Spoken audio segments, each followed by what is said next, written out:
નમસ્કાર દર્શક મિત્રો, હોટલાઇન ન્યૂઝમાં આપનું સ્વાગત છે.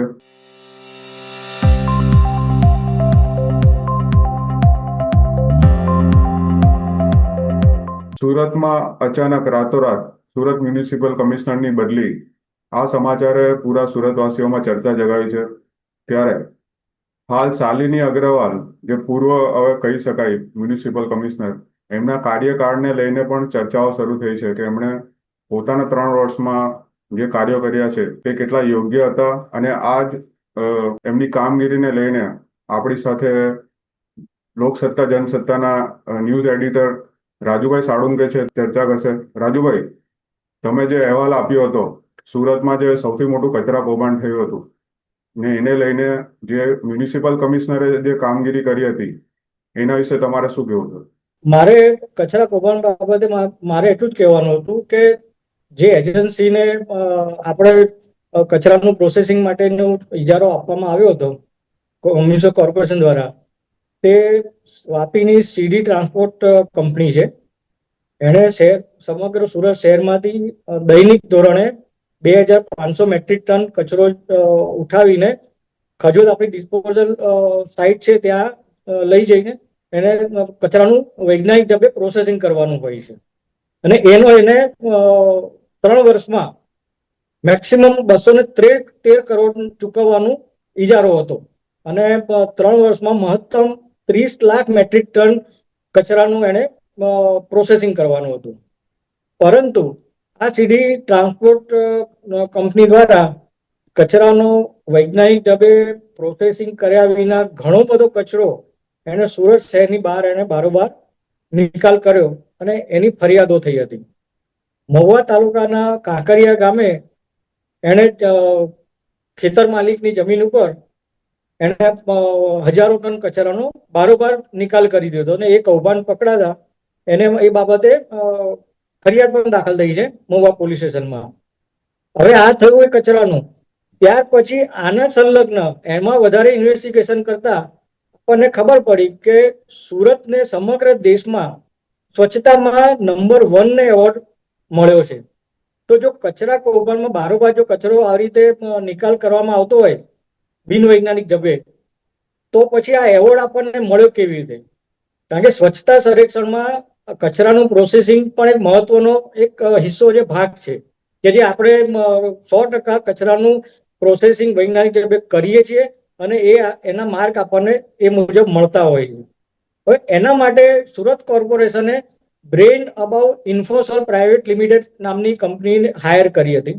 અને એની કામગીરી છે એ MIS અને PIU સહિત આપણે એને સ્ટાર રેટિંગ માટે છે અને એ ઉપરાંત અન્ય કામગીરી એને કરવાની હોય છે. હવે આ જે કન્સલ્ટન્ટ કંપની છે એના માણસોએ જે કંઈ ડેટા સ્વચ્છ ભારત મિશનના પોર્ટલ ઉપર, એટલે કે કેન્દ્ર સરકારના પોર્ટલ ઉપર જે વિગતો અપલોડ કરી એ તદ્દન ખોટી વિગતો અપલોડ કરી. એણે એવું બતાવ્યું કે ભાઈ સુરતમાં કચરાનું વૈજ્ઞાનિક ઢબે 100% પ્રોસેસિંગ થાય છે. હકીકતમાં 100% પ્રોસેસિંગ થતું નથી.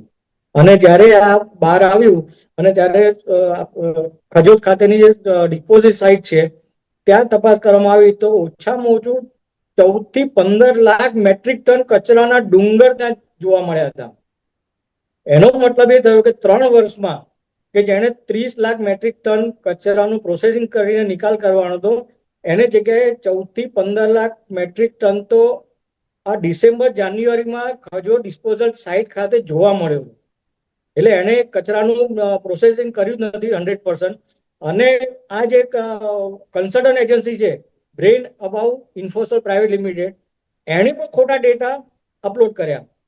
હવે કેન્દ્ર સરકારના સ્વચ્છ ભારત મિશન છે એમને ખબર નથી, એમણે તો જે ડેટા અપલોડ થયા એને આધારે માર્ક આપ્યા અને એને આધારે સુરતને 2023-24માં નંબર 1 નો આખા દેશમાં નંબર 1 નો એવોર્ડ મળ્યો. ત્યાર પછી ગયા વર્ષે સુરતની કેટેગરી બદલીને સુપર લીગમાં સુરત શહેરને ઇન્દોરને લઈ ગયા, એમાં પણ આપણે નંબર 1 પર રહ્યા.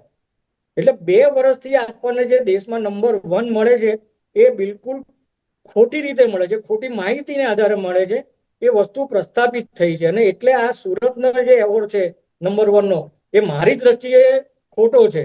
અને આ બધી જાણકારી એઝ એ સુરત મ્યુનિસિપલ કોર્પોરેશનના કમિશનર તરીકે શાલિની અગ્રવાલના ધ્યાન બહાર હોય એ હું નથી માનતો કે એમના આ વસ્તુ એમના ધ્યાન બહાર હોય. એટલે એમની જાણમાં હોવા છતાં પણ એમણે પણ આ વસ્તુ છુપાવી છે. આજે કોર્પોરેશનના વહીવટી પાંખના વડા તરીકે કેન્દ્ર સરકારમાં જ્યારે ડેટા અપલોડ થતા હોય ત્યારે એ એમની જાણકારીમાં હોય, એમને ચકાસીને પછી જે એને એપ્રુવ કર્યા હોય ને ત્યાર પછી એ પોર્ટલ પર અપલોડ થતા હોય, તો એમણે પણ આ વસ્તુને કેવી રીતે ચલાવી લીધી એ પણ એક પ્રશ્નચિહ્ન બની જાય છે. એટલે એમની 3 વર્ષની કેરિયરમાં આ છેલ્લે પણ આ બહુ મોટી એક કાળી ટીલી સમાન એક કૌભાંડ પ્રકાશમાં આવ્યું હતું. રાજુભાઈ, તમે જે વાત કરો છો બહુ મોટી વાત કહી શકાય આખા દેશ માટે. કારણ કે જે પીએમ મોદીનું વિઝન છે સ્વચ્છતા, એને લઈને આ સર્વેક્ષણ થતું હોય છે. અને એમાં જો આવા ગોટાળા થતા હોય તો શું આ રાષ્ટ્રીય એજન્સીઓ પર પણ સવાલ કહી શકાય આ મોટો? ચોક્કસપણે સુરતનું નામ રાષ્ટ્રીય લેવલે ખરાબ થયું છે. એવોર્ડ મેળવવાની લાઈનમાં તમે સાચી કામગીરી કરો અને એવોર્ડ મેળવો એ વસ્તુ અલગ છે, પણ કામગીરી તમે કરી જ નથી અને ખોટી કામગીરીના ખોટા આંકડા જે છે એ તમે સરકારની પોર્ટલ પર તમે અપલોડ કરો અને તમે એવોર્ડ મેળવો, તો આ તો એક પ્રકારનું એ થયું કે ફક્ત એવોર્ડ મેળવવાની એમને એટલી બધી લાય હતી કે ભાઈ હું ખોટી વિગતો પણ અપલોડ કરીને એવોર્ડ મેળવી લઉં. ગઈકાલે એટલે બુધવારે સ્ટેન્ડિંગ કમિટીની મિટિંગ હતી. એમાં સ્ટેન્ડિંગ કમિટી ચેરમેન રાજન પટેલે પણ એક વાતનો સ્વીકાર કર્યો કે આ જે કન્સલ્ટન્સી એજન્સી જે છે બ્રેઇન અબાઉ ઇન્ફોસોલ પ્રાઇવેટ લિમિટેડ, એની કામગીરી જે છે તે ડોક્યુમેન્ટેશનની છે, બરોબર છે, પરંતુ એણે જો ડિસ્પોઝલ સાઇટ ખાતે રૂબરૂ જઈને એના માણસો એને ત્યાં રૂબરૂ મુલાકાત લઈને કચરાનું વૈજ્ઞાનિક ઢબે પ્રોસેસિંગ થાય છે કે નહીં, કેટલું થાય છે, એ તમામ વિગતોની ચકાસણી કર્યા પછી એના ફોટા અને માહિતી એના ડેટા પોર્ટલ પર અપલોડ કરવાના છે. હા, એને બહુ સ્પષ્ટપણે ચેરમેને કહ્યું. તો એનો મતલબ એ થયો કે જો 100% પ્રોસેસિંગનું એને ડેટા અપલોડ કર્યા છે તો એ ડેટા ખોટા છે, બિલકુલ તદ્દન ખોટા છે. કારણ કે હજી પણ આજની તારીખે કજોદ ડિસ્પોઝલ સાઇટ ખાતે 10 થી 12 લાખ જેટલો 10 થી 12 લાખ મેટ્રિક ટન જેટલો કચરો ઢગલો પડેલો છે. તો એનો મતલબ કે એજન્સીએ ખોટી માહિતી પ્રોવાઈડ કરી હતી અને કમિશનરે એને એ તરફ આંખ આડા કાન કર્યા હતા. એટલે આ બહુ ગંભીર બેદરકારી કહો તો બેદરકારી અને હું તો કહું છું ગુનાહિત કૃત્ય કહેવાય કે તમે જ્યારે કેન્દ્ર સરકાર સાથે છેતરપિંડી કરો છો, કેન્દ્ર સરકારમાં તમે જ્યારે ખોટી માહિતી અપલોડ કરો મતલબ કે કેન્દ્ર સરકાર સાથે તમે એવોર્ડ માટે છેતરપિંડી કરી છે. તો આ એક હું તો કહું છું ગુનાહિત કૃત્ય છે ને આ બાબતે કેન્દ્ર સરકારે પણ આની ગંભીર નોંધ લઈને આની તપાસ વિજિલન્સ થ્રુ કે એના કોઈ પણ કમિટી થ્રુ તલસ્પર્શી તપાસ કરાવવી જોઈએ અને પગલાં લેવા જોઈએ. રાજુભાઈ, તમે કહ્યું તેમ આમાં તપાસ તો થશે અને સુરતનું નામ પણ ખરાબ થઈ ગયું એમ કહી શકાય એવું છે હાલ. પણ જે કચરાના ઢગલા થયા છે એના વિશે તમે શું કહેશો? હાલ જે સુરતની પ્રદૂષણમાં પણ દિલ્હી અને મુંબઈ સાથે સરખામણી થઈ રહી છે કે હાલ હવે સુરતનું પણ વાતાવરણ રહેવા લાયક રહ્યું નથી એવું લોકો ચર્ચા કરી રહ્યા છે. તો શું આ ભવિષ્યમાં આ કચરાના ઢગલા પણ આપને નડતરરૂપ થઈ શકશે? શું કેવું છે? કચરાના ત્યાં જે કચરાનો જે મોટા પ્રમાણમાં ડુંગરો છે, આ જે કચરો આપણે ત્યાં જનરેટ થાય છે એમાંથી મોટે ભાગે એક મિથેન ગેસ એમાંથી નીકળતો હોય છે. અને આજુબાજુ જે લોકો રહે છે, જે નજીકના ગામોમાં અને નજીકના વિસ્તારમાં, એ લોકોની બહુ જ મોટી કમ્પ્લેન્ટ છે કે એમને એના કારણે બહુ મોટો ખતરો છે મિથેન ગેસને કારણે. એ બાબતે ફરિયાદો પણ થઈ છે. એનજીટીમાં પણ આની નેશનલ ગ્રીન ટ્રિબ્યુનલમાં પણ આ બાબતે ફરિયાદો થઈ છે, પરંતુ એ તરફ ધ્યાન જ નથી આપવામાં આવ્યું. બીજી એક વાત કહી દઉં તમને કે નેશનલ ગ્રીન ટ્રિબ્યુનલમાં કોર્પોરેશનના અધિકારીએ પણ એફિડેવિટ કરીને કહ્યું છે કે ભાઈ અમારે ત્યાં 100% કચરાનું 100% પ્રોસેસિંગ થાય છે વૈજ્ઞાનિક ઢબે. તો એ પણ એક છેતરપિંડી છે. તમે નેશનલ ગ્રીન ટ્રિબ્યુનલ જેવી સંસ્થાને તમે જ્યારે ખોટી એફિડેવિટ કરીને કહો છો કે ભાઈ અમારે ત્યાં 100% કચરાનું વૈજ્ઞાનિક ઢબે નિકાલ થાય છે, તો એ પણ એક ખોટી વાત છે. હવે તપાસ કમિટીની વાત કરું તો આ એક આઈ વોશ છે. તપાસ કમિટી જે છે એ મોટે ભાગે આપણે જોઈએ કે સરકારી તંત્રમાં જ્યારે પણ કોઈ ગંભીર ઘટના બને કે કોઈ ગંભીર કૌભાંડ હોય કે ઘટના બનાવ હોય ત્યારે એ લોકોનો રોષ ખાળવા માટે તપાસ સમિતિની રચના કરી દેવામાં આવે છે. સુરતની જ આપણે વાત કરીએ તો સુરતમાં એટલે કોર્પોરેશન અને કલેક્ટર બેની આપણે વાત કરીએ. 2 દિવસ પહેલા પણ કલેક્ટરની વાત કરી હતી કે એથર કંપનીમાં તપાસ કમિટી નીમવામાં આવી હતી, પરંતુ એ તપાસ કમિટીના રિપોર્ટનું શું થયું આજ દિન સુધી ખબર નથી. 11 કર્મચારીઓ મરી ગયા હતા. કેટલા? 11 કર્મચારીઓ. પણ એ તપાસ સમિતિનું શું થયું એને આજ દિન સુધી ખબર નથી. હવે સુરત મહાનગરપાલિકાની વાત કરું તો સુરત મહાનગરપાલિકાએ ગોતાલાવાડી અને ભેસ્તાન આવાસ, 2 અલગ અલગ આવાસ છે એ બનાવવામાં આવેલા, અને બહુ ટૂંકા સમયગાળામાં એ બંને આવાસો જર્જરિત થઈ ગયા. બહુ ફરિયાદો થઈ, ઉહાપો બહુ મોટા પાયે થયો. એટલે તત્કાલીન કમિશનરે તપાસ સમિતિ, એક સભ્યની તપાસ સમિતિ બનાવી હતી. આરજે માકડિયા કરીને હતા, સરકારમાંથી ડેપ્યુટેશન પર આવેલા, એમને તપાસ સોંપી. માકડિયા આરજે માકડિયાએ તપાસ કરી અને એનો રિપોર્ટ તૈયાર કરીને કમિશનરને સુપ્રત કરી દીધો. તે વખતના કમિશનર હતા બંછાનિધિ પાની. એમને રિપોર્ટ સબમિટ કર્યો. એ રિપોર્ટને આજે 3 વર્ષ થઈ ગયા. એ રિપોર્ટમાં શું છે એ આજ દિન સુધી કોઈને ખબર નથી. એ રિપોર્ટને પોટલો વાળીને ક્યાં મૂકી દેવામાં આવ્યો છે એ કોઈને ખબર નથી. વિપક્ષ આમ આદમી પાર્ટીના કોર્પોરેટરોએ આરટીઆઈ કરીને માંગણી કરી, બીજા જાગૃત શહેરના નાગરિકો છે એ લોકો પણ આરટીઆઈ કરીને માંગણી કરી, પરંતુ એ રિપોર્ટ આજ દિન સુધી જાહેર કરવામાં નથી આવ્યો. એટલે તપાસ સમિતિનું નાટક છે, ઢીંડક છે, એ તો બધાને ખબર છે. આ કચરા કૌભાંડના કેસમાં પણ ભાઈ કમિશનર શાલિની અગ્રવાલને બધા પત્રકારો અથવા તો બીજા વિપક્ષના નેતાઓ ચોટદાર સવાલો પૂછે એનો એમનો ડર હતો, અને એમણે આ તપાસ સમિતિનું ઢીંડક કરી દીધું કે 5 સભ્યોની તપાસ સમિતિ નિમી દીધી. હવે એમને કોઈ પણ પ્રશ્ન પૂછે તો એક જ જવાબ મળશે કે ભાઈ તપાસ સમિતિ નિમી દેવામાં આવી છે, એમનો રિપોર્ટ આવે એટલે પછી આપણે પગલા ભરીશું. હવે આ ઢીંડક, તપાસ સમિતિનું ઢીંડક કેવું છે કે આ જે ખાતું જે છે સોલિડ વેસ્ટ ડિપાર્ટમેન્ટ છે એ ડેપ્યુટી કમિશનર દિનેશ ગોરવ પાસે છે. હવે આ તપાસ સમિતિમાં જે 5 ઉચ્ચ અધિકારીઓ છે એમાં એક દિનેશ ગોરવ છે. હવે બિલાડીને તમે દૂધની રખેવાળી સોંપો તો શું હાલત થાય? દિનેશ ગોરવ નો ડાઉટ સારા સ્વચ્છ અધિકારીની એમની ઇમેજ છે, પરંતુ ભ્રષ્ટાચારની અહીંયા વાત નથી કરતો, પણ તપાસ સમિતિની નિષ્પક્ષતા કેટલી? આજે જે ખાતું સોલિડ વેસ્ટ ડિપાર્ટમેન્ટ જે છે એ જે અધિકારી પાસે છે એ પોતાના ખાતાની કંઈ પણ ગેરરીતિ હશે તો એને કેવી રીતે ઉજાગર કરશે? તો શાલિની અગ્રવાલની એમની જે મંશા જે છે કે ભાઈ નિષ્પક્ષ તપાસ થવી જોઈએ એવી નથી, એવું સ્પષ્ટ જણાઈ આવે છે કે 5 સભ્યો જે છે, 5 ઉચ્ચ અધિકારીઓ છે, એમાં મુખ્ય અધિકારી તરીકે દિનેશ ગુરવને એમનો સમાવેશ કર્યો છે. એટલે એમની આ નિષ્પક્ષતા અને પ્રમાણિકતા સામે પણ બહુ મોટો પ્રશ્નાચિહ્ન છે. એટલે તમે જે રીતે કહ્યું કે તપાસ સમિતિ નિમી છે એટલે એનો તો કોઈ રિપોર્ટ આવે નહીં આવે એનું કઈ ભાવિ કહી નહીં શકાય. એટલે સુરતનું કચરા કૌભાંડ છે તે આ લોકોએ દબાવી દીધું એવું કહી શકાય એક રીતે. પણ તમે શાલિની અગ્રવાલના 3 વર્ષના કાર્યકાળને કઈ રીતે જોવો છો? શું કહેશો?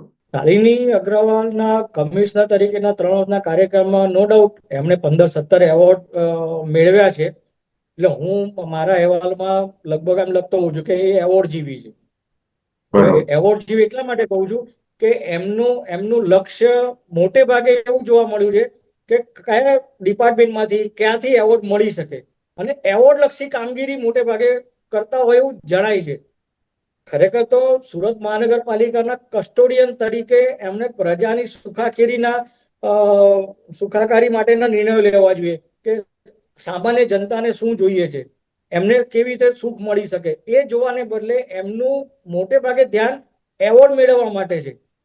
અલગ અલગ ડિપાર્ટમેન્ટમાંથી કે ભાઈ હવા માટે વાયુનો ભાઈ એવોર્ડ લેવો છે, પાણીમાંથી એવોર્ડ લેવો છે. એટલે જે ડિપાર્ટમેન્ટમાં હોય એ ડિપાર્ટમેન્ટનું એ રીતે ધ્યાન લઈને એ ડેટા અપલોડ કરીને એમાંથી એવોર્ડ લેવાના. તમે સુરત શહેરના એક પણ 2-4 આંગળીના વેઢે ગણાય એટલા 2-4 રસ્તાને બાદ કરતા સુરત શહેરના એક પણ રસ્તા એવા નથી કે તમને ખાડા જોવા ના મળે. આજે 3 વર્ષ દરમિયાન એમણે આ વસ્તુનું બિલકુલ ધ્યાન નથી આપ્યું. ચોમાસું આવે ત્યારે તો રસ્તા પર ખાડા પડી જાય, રસ્તા તૂટી જાય, તે માની લેવાય કે ભાઈ તૂટી ગયા, પણ એ તો રસ્તા ખરાબ બને છે એટલે ખાડા પડે છે. મુખ્યમંત્રીએ જ્યારે વિડીયો કોન્ફરન્સમાં બહુ જ કડક શબ્દોમાં સૂચના આપી કે ભાઈ જે લોકોના રસ્તા તૂટી ગયા છે ને એ પણ ડીએલપીમાં ડિફેક્ટ લાયબિલિટી પીરિયડ દરમિયાન તૂટી ગયા છે એમની સામે કડક પગલાં ભરો એમ એવી સૂચના આપી.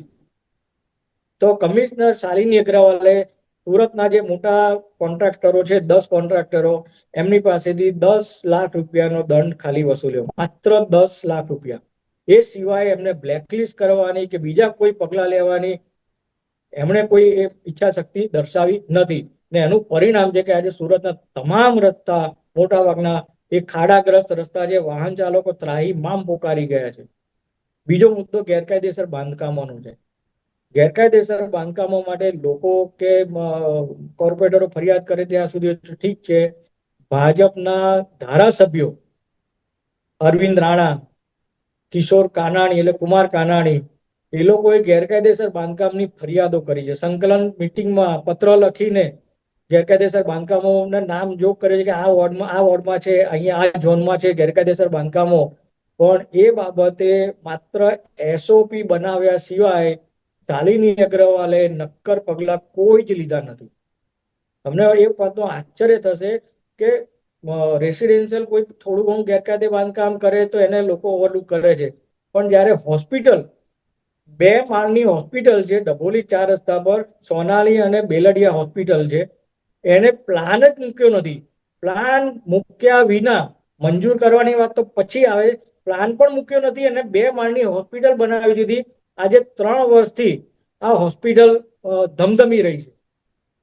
આ વાતની ફરિયાદ વારંવાર કમિશનરને શાલિની અગ્રવાલને કરવામાં આવી છે, પરંતુ કયું કારણ એમને નડે છે, શું કારણ છે, કોની ભલામણ છે એ આજ દિન સુધી ખબર નથી પડી. પણ હોસ્પિટલ ગેરકાયદેસર ધમધમી રહી છે. હવે એના પરથી આપણને ખબર પડે કે એમની નૈતિકતા ક્યાં છે, એમની પ્રમાણિકતા ક્યાં છે, એમની નિષ્પક્ષતા ક્યાં છે. સુરતમાં 3 વર્ષ દરમિયાન આવા બધા જે ઇસ્યુઓ છે, ટેમ્પરરી સ્ટ્રક્ચરોની વાત કરું, સુરત શહેરમાં ઠેર ઠેર મોટા ટેમ્પરરી સ્ટ્રક્ચર ગોડાઉનો છે. ટેમ્પરરી સ્ટ્રક્ચર એટલે ગોડાઉનો છે અને એ પણ ઇન્ફ્લેમેબલ ચીજ વસ્તુઓના આધારે કે ભાઈ યાન છે કે ડ્રેસ મટીરિયલ છે, ફર્નિચર છે, આવા બધા જે સળગી ઉઠે તેવા વસ્તુઓના મોટા મોટા ગોડાઉનો છે. આ બાબતે પણ ફરિયાદો થઈ છે, સામાન્ય સભામાં ફરિયાદો થઈ છે. એ લોકો આ ટેમ્પરરી સ્ટ્રક્ચરમાં ફાયર સેફ્ટીની કોઈ સુવિધા નથી હોતી. જીવતા જ્વાળામુખી જેવા આ ટેમ્પરરી સ્ટ્રક્ચરો છે, તો એને હટાવવાનું પણ શાલિની અગ્રવાલે કામ કર્યું નથી. હજુ એક મુદ્દો રહી બીજી જાય તમને છે. એક વાત કરી દઉં, બીજી પણ આપને વાત કરી દઉં કે એમની કામગીરી માટે ઘણા લોકો કહેતા હોય છે કે ભાઈ 3 વર્ષમાં એમની કામગીરી ખરેખર બહુ સારી રહી, પણ વહીવટી દ્રષ્ટિએ પણ એમણે ત્યારે કે જાણે આંખે પાટા બાંધીને સહી કરતા હોય, વહીવટ કરતા હોય એવું ખાસ વારે દેખાયું. એકાદ બે કિસ્સા હોય તો બરોબર છે ને, એટલે જ હું એમને કાયમ મારે એમને લખતો હોઉં છું કે ભાઈ એમનું ગાંધારીપણું છે આ, કે આંખે પાટા બાંધીને વહીવટ કરે છે. એમણે ડેપ્યુટી કમિશનર સ્વાતિ દેસાઈ છે, એના પગાર ધોરણની દરખાસ્ત હતી. હવે બિલકુલ ખોટી દરખાસ્ત હતી. એમણે સહી કરીને સ્ટેન્ડિંગ કમિટીમાં દરખાસ્ત મોકલી આપી અને એ સ્ટેન્ડિંગ કમિટીમાં ધ્યાન પર ગયું અને એ દરખાસ્ત પાછી મોકલી. ત્યાર પછી જતીન દેસાઈને સિટી ઇજનેર તરીકેની દરખાસ્ત એમણે સ્થાયી સમિતિ સમક્ષ મોકલી હતી, એમાં પણ ભૂલ હતી. એ પણ સ્થાયી સમિતિએ ગંભીર નોંધ લઈને પાછી મોકલી હતી કે આવી ખોટીને આવી દરખાસ્ત કેવી રીતે મોકલી, કોણે મોકલી, એમની સામે પગલાં લેવા જોઈએ. તો એમ એ કમિશનર તરીકે જ્યારે એ સ્ટેન્ડિંગ કમિટી કે સુપ્રીમ બોડી કહેવાય કે સામાન્ય સભા પછી સ્ટેન્ડિંગ કમિટી સુપ્રીમ બોડી છે, ત્યાં જ્યારે દરખાસ્ત મોકલતા હોય ત્યારે એમણે બધું ચેક કરીને મોકલવું જોઈએ, પરંતુ એ આંખે પાટા બાંધીને જ એ જાણે વહીવટ કરતા હોય એવું જણાય છે. 2 કોન્ટ્રાક્ટરો હતા, નાકરાણી અને લાખાણી. એમના કેસમાં પણ એમને દરખાસ્ત એમને બ્લેકલિસ્ટ કરવાની, એમની સામે પગલાં ભરવાની દરખાસ્ત એમણે સ્ટેન્ડિંગ કમિટીને મોકલી. સ્ટેન્ડિંગ કમિટીએ મંજૂર રાખી બ્લેકલિસ્ટ કરવાની દરખાસ્ત. બંને કોન્ટ્રાક્ટરો હાઈકોર્ટમાં ગયા. હાઈકોર્ટમાંથી સુરત મહાનગરપાલિકાને પીછેહટ કરવાની ફરજ પડી હતી. તાજેતરમાં હમણાં શાસનાધીન નગરપાલિકા શિક્ષણ સમિતિ છે આપણી, એના શાસનાધિકારી હતા વિમલ દેસાઈ. એમણે 5 વર્ષ પૂરા કર્યા નોકરીમાં, એમને એક પણ શોકોઝ નોટિસ નથી આપી. કે બીજી કોઈ કાર્યવાહી નથી કરી, એમનો ઇજાફો નથી અટકાવ્યો અને એમને બારોબાર ફરજ મુક્ત કરવાનો ઓર્ડર કરી દેવામાં આવ્યો. એ વિમલ દેસાઈ હાઈકોર્ટમાં ગયા. હાઈકોર્ટે એની ગંભીર નોંધ લીધી અને ગુજરાત સરકારના શહેર વિકાસ વિભાગને કહ્યું કે ભાઈ આને સાંભળો, તમે પહેલા તો કુદરતી ન્યાયના સિદ્ધાંત પ્રમાણે તમે એમને સાંભળ્યા નથી, તો પહેલા સાંભળો એમને. શહેર વિકાસ વિભાગે હમણાં જ અઠવાડિયા 10 દિવસ પહેલા કમિશનરને પત્ર લખ્યો કે ભાઈ હાઈકોર્ટે આની ગંભીર નોંધ લીધી છે અને તમે શાસનાધિકારી વિમલ દેસાઈને સાંભળીને પછી તમારા નિર્ણયની પુનઃ સમીક્ષા કરો. એટલે આના પરથી આપણને વહીવટી દ્રષ્ટિએ પણ એ કેટલા નબળા છે એના પરથી આપણને ખ્યાલ આવે છે. આવા તો ઘણા ઉદાહરણો, સંખ્યાબંધ ઉદાહરણો છે કે એમણે જાણે કે આંખે પટ્ટી બાંધીને તમે એ સહી કરતા હોય ને એવું લાગે છે. એમને કોઈ સ્ટડી નથી કરી. કોઈ પણ ધારો કે એમની પાસે કોઈ દરખાસ્ત આવે, કોઈ પત્ર વ્યવહાર થાય તો એને વાંચવું જોઈએ, ધ્યાન આપવું જોઈએ અને પછી એમણે સહી કરવી જોઈએ. હા, એમનામાં એક છે કે એમને જે નહીં ગમતા અધિકારી હોય એની સામે પગલા ભરવામાં એ તરત એકદમ તત્પર રહે છે. હું તમને એક નાનું એક ઉદાહરણ આપું કે લાઇટ ફિટિંગનું હતું, સ્ટ્રીટ લાઇટના ફિટિંગ બાબતનું. એમાં એનર્જી એફિશિયન્સી સર્વિસીસ લિમિટેડને આપણે કોન્ટ્રાક્ટ આપેલો હતો. એણે કામગીરી પૂરેપૂરી કરી નહીં. ડિપાર્ટમેન્ટનો રિપોર્ટ આવ્યો હતો કે ભાઈ આણે કામગીરી બરાબર કરી નથી, એટલે એને આપણે છૂટા કરવા જોઈએ. તો એમ છતાં ડિપાર્ટમેન્ટમાંથી એને 55 લાખ રૂપિયા, કે નાની રકમ નથી, 55 લાખ રૂપિયાનું ચૂકવણું, વધારાનું ચૂકવણું થઈ ગયું. આની નોંધ લેવાઈ, આનો પત્ર વ્યવહાર થયો. કમિશનરે પણ ઇનિશિયલ પહેલા તો એમ કહ્યું કે એની 55 લાખ રૂપિયા વધારે ચૂકવાઈ ગયા છે, પરંતુ આજ દિન સુધી એ જે વધારાનું ચૂકવણું જે થઈ ગયું તો એના માટે જવાબદાર કોણ? ડિપાર્ટમેન્ટના ક્લાર્ક હોય કે જેઈ હોય, એટલે જુનિયર એન્જિનિયર કે ડેપ્યુટી એન્જિનિયર, જે કોઈ આની અંદર આખી ચેઇનમાં જે કોઈ આવતા હોય કર્મચારી, અધિકારી, આ 55 લાખ રૂપિયા નાની રકમ નથી. મહાનગરપાલિકાની તિજોરીમાંથી 55 લાખ રૂપિયા ગયા છે, પણ આજ દિન સુધી કોઈ જવાબદારી ત્યાં નક્કી નથી થઈ. એ લોકો ડિપાર્ટમેન્ટમાંથી એમ કહે છે કે ભાઈ એની ઈએમડી આપણી પાસે છે. સવાલ ઈએમડી નો નથી, સવાલ 55 લાખ રૂપિયા ચૂકવાઈ ગયા એનો છે. પરંતુ આજ દિન સુધી એમાં કોઈ પગલા નથી લેવાયા. આટલી મોટી રકમ ચૂકવાઈ ગયા. અને બીજા એક કિસ્સામાં, એ કિસ્સો ધારો કે અત્યારે હાઈકોર્ટમાં છે, આપણે એમાં નામ નહીં લઈએ, પણ બીજા એક કિસ્સામાં કે જેમાં સુરત મહાનગરપાલિકાને 1 નવા રૂપિયાનું પણ નુકસાન નથી થયું, તેમ છતાં માત્ર ને માત્ર ધારણા કે આમ થયું હોત તો આટલા કરોડનું નુકસાન થયું હોત, એવી ધારણાને આધારે એ અધિકારીને સસ્પેન્ડ કરી દેવામાં આવ્યા, ફક્ત ધારણાને આધારે. એટલે શાલિની અગ્રવાલનો વહીવટ એ એમની મુનસુબી પ્રમાણે વહીવટ કરે છે. એમના મનમાં થયું કે આને સામે એને પગલા લેવાય તો પગલા લેવાના, અને જે ખરેખર તમને લાખો રૂપિયા નુકસાન થયું એમાં પગલા નહીં લેવાના. આજે સિટી ઇજનેર અક્ષય પંડ્યા, સુરત મહાનગરપાલિકાના ઇતિહાસમાં પહેલી વખત એવું થયું છે કે ભાઈ સિટી ઇજનેરને ચાર્જશીટ અપાઈ, સોકોઝ અપાઈ હોય, ચાર્જશીટ અપાઈ હોય, અને એ પણ કેવા કારણોસર કે ભાઈ એક દરખાસ્ત છે એ વિલંબિત થઈ એમ. ને એમાં પણ એવું કહેવાય છે કે ભાઈ એમણે તો દરખાસ્ત લઈને ગયા હતા, પરંતુ કમિશનરે જે તે વખતે કામના ભારણને હશે તો કોઈ પણ કારણસર એમણે પછી લાવવા કહ્યું હતું, પરંતુ એમને નિવૃત્તિ પહેલા, બિલકુલ નિવૃત્તિના આરે હતા, અને એમને પહેલા સોકોઝ આપી, પછી ચાર્જશીટ આપી. એટલે આ બે કેટલું કોન્ટ્રાડિક્શન થાય છે, કેટલો વિરોધાભાસ છે કે ભાઈ જેમાં લાખો રૂપિયાનું ખરેખર નુકસાન થયું તેમાં કોઈ જવાબદારી નક્કી નથી કરી, અને જ્યારે બીજા કેસમાં જ્યાં કશું જ નથી ત્યાં શિક્ષાત્મક પગલા એમણે લીધા છે. એટલે આમનું ગાંધારી પણ બતાવે છે કે આંખો પર એ પટ્ટી બાંધીને જાણે વહીવટ કરતા હોય એવું એક ચિત્ર ઉપસી આવ્યું છે. દર્શકો, આ હતા રાજુભાઈ સાળુંકે. એમણે હાલ જે શાલિની અગ્રવાલના ખુલાસા કર્યા, ચિઠ્ઠા ખોલ્યા છે, એ ઘણા ખરેખર વિચારવા લાયક છે. અને શહેરીજનોએ પણ હાલ જે નવા કમિશનર આવવાના છે એની કામગીરીને લઈને પણ સચેત રહેવાની જરૂર છે. ત્યારે રાજુભાઈ, આ મુદ્દો હાલ આપણે અહીં વિરામ રાખીએ છીએ, કારણ કે આમાં ઘણા બધા તમે એવા મુદ્દા કીધા છે એના પર આપણે આગળ પણ ચર્ચા કરી શકશું. નમસ્કાર. નમસ્કાર. આવા પ્રકારના વિડીયો તમને જોવા ગમતા હોય તો હોટલાઇન ન્યૂઝ ચેનલને લાઇક, શેર અને સબસ્ક્રાઇબ કરો.